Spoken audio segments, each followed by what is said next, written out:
हम चिंटू तिवारी कवि जी अपना गांव कुछ बड़ा लिख ले बने दोहा चौपाई के अनुसार वो सब सुनावल चाहते नहीं कि बड़ी सुंदर हमार गांव जेकर ततरिया जाने ना बड़ी सुंदर हमार गांव जेकर ततरिया जाने ना पूरब बिसम्हापुर दक्षिण बागर बतावेला आ पश्चिम में हो बगही टोला उत्तर मननी बतावेला तो पोस्ट ऑफिस मान सगर मननी जे बाजार बा करे खातिर काम हो किसान तैयार बा जेठ में आवे से पहले सबके धुआ जाला नदी में पाँव बड़ी सुंदर हमारे गांव जेकर तरिया जाने लोग ना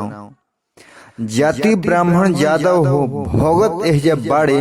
कान दुसाद टोला पर जाके रहताड़े तब बाहा से हो छाहा मिलल पानी के ना दुख बा धान गेहूं पटावे खातिर नहर के हो सुख बा किराना दुकान हो गइल बा बहुते हो सामान बा आ 3 गो गाय के बाड़े हो गांव में इहो एगो पहचान बा त एह नाव के 5 गो गांव पांचों में मशहूर बा अपना छवि पर चिंटू कवि बात कहल जरूर बा ए सबसे सब कोई के बतावल चाहत नहीं रउआ सब सुनिए करा के